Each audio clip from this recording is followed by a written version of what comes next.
दोस्तों आईपीएल 2026 का 5 बड़ी टीमें कोलकाता, हैदराबाद, बेंगलुरु, राजस्थान और गुजरात, इनका टारगेट प्लेयर्स कौन हो सकता है मिनी ऑप्शन में और क्यों हो सकता है। तो आज की वीडियो में हम जानेंगे 5 टीमों का कौन कौन से खिलाड़ी टारगेट हो सकते हैं। तो बिना देर के चलिए वीडियो को स्टार्ट करते हैं। तो सबसे पहले बात कर लेते हैं हैदराबाद का। इनके पास 10 स्लॉट बाकी है और इनका पर्स बैलेंस 25 करोड़ 10 लाख रुपया है। मतलब 25 करोड़ 10 लाख में ही इनको 10 खिलाड़ी खरीदने हैं। तो इनके टारगेट लिस्ट में सबसे पहला नाम आता है वनेंडु हसरंगा का। जी हाँ, हमने पिछले साल देखा कि हैदराबाद का स्पिनर अच्छा नहीं था और उन्होंने हाल ही में अपने दोनों ही स्पिनरों को रिलीज कर दिया। एक था एडम जंपा और दूसरा था राहुल चहल। तो उनको स्पिनर का सख्त जरूरत है, इसलिए वो वनेंडु हसरंगा को टारगेट कर रहे हैं। और पिछला साल वनेंडु हसरंगा के लिए अच्छा नहीं गया था, लेकिन फिर भी भरोसा कर रहा है हैदराबाद और वनेंडु हसरंगा को अपने टीम में ला रहा है। नेक्स्ट टारगेट है मयंक अग्रवाल। जी हाँ, मयंक अग्रवाल को भी टारगेट कर रहा है। पिछला साल हैदराबाद का समस्या था कि उनके मिडिल ऑर्डर में कोई बढ़िया बैट्समैन ही नहीं था जो टिक के खेल सके, मतलब डबल ट्रिपल मतलब सिंगल डबल खेल सके। तो इसलिए वो लोग मयंक अग्रवाल को अपने टीम में ला रहे हैं। नेक्स्ट खिलाड़ी है डेविड मिलर। तो रिपोर्ट्स तो ये भी बताता है कि हैदराबाद डेविड मिलर को भी टारगेट कर रहा है। डेविड मिलर जो कि एक फिनिशर है, नंबर 6 और 7 पर मैच को फिनिश कर सकते हैं। और बॉलर में से उमेश यादव को टारगेट कर रहा है, एक फास्ट बॉलर जो कि बैकअप के तौर पर रहेंगे हैदराबाद में। तो ये सब खिलाड़ी है जो हैदराबाद टारगेट कर रहा है। अगला टीम है गुजरात टाइटंस। तो इनके पास पर्स बैलेंस है 12 करोड़ 90 लाख रुपया और इनको सिर्फ 5 ही खिलाड़ी खरीदने हैं, क्योंकि इनका स्क्वाड ऑलरेडी रेडी है। अगर ये मिनी ऑप्शन में नहीं जाएंगे फिर भी इनका प्लेइंग 11 बहुत ही ज्यादा मजबूत लग रहा है। तो इनके टारगेट लिस्ट में सबसे पहला नाम आता है डेविड मिलर का। तो पिछले साल ही हमने देखा कि गुजरात का एक सबसे बड़ा प्रॉब्लम था कि उनके लास्ट में आकर कोई मैच को फिनिश नहीं कर पा रहा था, इसलिए गुजरात टारगेट कर रहा है डेविड मिलर को। ये जो पहले भी खेल चुके हैं गुजरात की तरफ से, तो ये एक बहुत ही बढ़िया ऑप्शन होगा गुजरात का कि ये डेविड मिलर को ले। और एक ओवरसीज खिलाड़ी है मिचेल ब्रेसवेल। जी हाँ, मिचेल ब्रेसवेल को भी टारगेट कर रहा है गुजरात, ताकि उनका ऑलराउंडर मजबूत हो सके। उनके पास एक ऑलराउंडर ऑलरेडी है, राशिद खान, जो कि स्पिन भी करते हैं। तो और माइकल ब्रेसवेल ये भी स्पिन और एक अच्छा बैट्समैन है जो नंबर 8 और 9 नंबर 7 या 8 पर ये बैटिंग करके दे सकते हैं। अगला ऑलराउंडर है दासुन सनका का। ये एक श्रीलंकाई खिलाड़ी है। ये पिछला साल खेले थे गुजरात के लिए, लेकिन इनको रिलीज कर दिया। तो फिर से दासुन सनका को कम प्राइस में अपने टीम में ला सकता है। अगला खिलाड़ी है लियम लिविंगस्टोन। जी बॉस, इनको भी टारगेट कर रहा है गुजरात अपने टीम में लाने के लिए।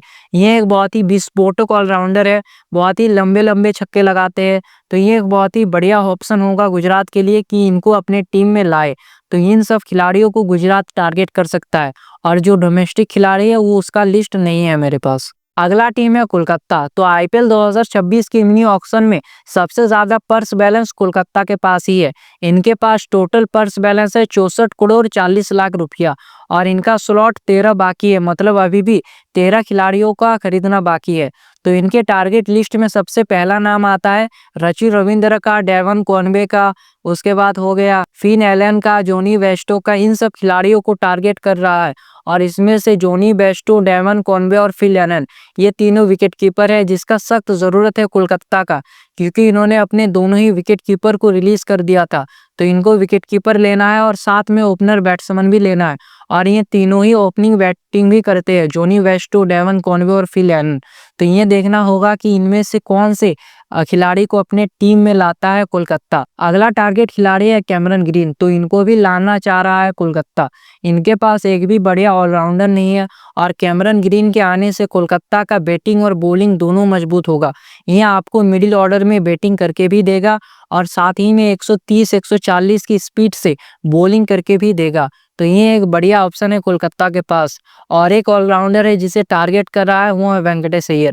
पिछला साल इनके खराब परफॉर्मेंस की वजह से रिलीज किया था और इनका प्राइस टैग भी बहुत ही बड़ा था, लेकिन अब फिर से कोलकाता चाह रहा है अपनी टीम में लाना वेंकटेश अय्यर को। तो अगर इनका प्राइस कम जाता है तो कोलकाता अपने टीम में इनको जरूर लेगा। तो अब बॉलर्स की तरफ देखें तो कोलकाता को 2 ओवरसीज बॉलर चाहिए। तो इसमें सबसे पहला नाम आता है मथीसा पथिराना का। जी हाँ, इनका परफॉर्मेंस नहीं आया था, इसी वजह से चेन्नई ने इनको रिलीज किया था।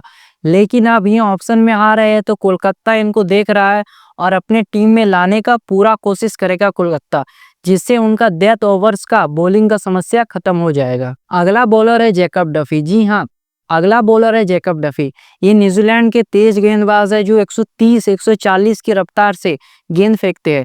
तो ये भी एक बढ़िया ऑप्शन है कोलकाता के पास कि इनको अपने टीम में लेगा। और एक ऑलराउंडर है लियम लिविंगस्टोन।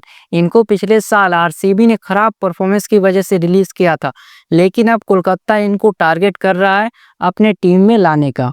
नेक्स्ट टीम है आरसीबी। इनके पास टोटल पर्स बैलेंस है 16 करोड़ 40 लाख और इनके पास 8 स्लॉट्स बाकी है। तो ये भी कई खिलाड़ियों को टारगेट कर रहे हैं। तो इस लिस्ट में सबसे पहला नाम आता है कैमरन ग्रीन का। जी हाँ, ये सभी टीमों के पसंदीदा खिलाड़ी बन चुके हैं, जो हर टीम इनको टारगेट कर रहा है। तो कैमरन ग्रीन को आरसीबी भी टारगेट कर रहा है। तो अगर इनका प्राइस ज़्यादा जाता है तो ऐसे स्थिति में आरसीबी इनको नहीं ले पाएगा। अगर कम जाता है तो आरसीबी इनको लेने का पूरा कोशिश करेगा। नेक्स्ट खिलाड़ी है डेविड मिलर। तो इनको भी टारगेट कर रहा है फिनिशिंग के लिए और ज़्यादा खिलाड़ियों का ज़रूरत भी नहीं है आरसीबी को, क्योंकि बिना ऑप्शन के सबसे ज़्यादा खतरनाक टीम आरसीबी का लग रहा है। और ऑप्शन में अगर कोई खिलाड़ी नहीं खरीदेगा फिर भी आरसीबी का कोई दिक्कत नहीं है, क्योंकि बहुत ही खतरनाक प्लेइंग 11 में है इनका। तो अभी ये डेविड मिलर को टारगेट कर सकते हैं। तो इन्होंने लुंगी इंडी को रिलीज किया है, तो इनको ओवरसीज बॉलर चाहिए। तो रिपोर्ट्स ये बता रहा है कि मथीसा पथिराना को टारगेट कर रहा है। अगर इनका भी प्राइस कम जाता है तो इनको लेगा, अगर प्राइस ज़्यादा चल जाता है तो नहीं ले पाएगा। अगला खिलाड़ी है जिसे टारगेट करेगा वो है एनरिक नोकिया। जी हाँ, पिछले साल ये कोलकाता में थे, इंजरी की वजह से मैचेस नहीं खेल पाए थे। तो अब ये देखना होगा कि आरसीबी भरोसा करके अपने टीम में लेता है या फिर नहीं। अगला टीम है राजस्थान। तो इनके पास टोटल पर्स है 16 करोड़ 5 लाख रुपए। तो अब राजस्थान ने अपने स्पिनरों को रिलीज कर दिया है, तो इनको चाहिए स्पिनर जो जडेजा के साथ मिलकर बॉलिंग कर सके।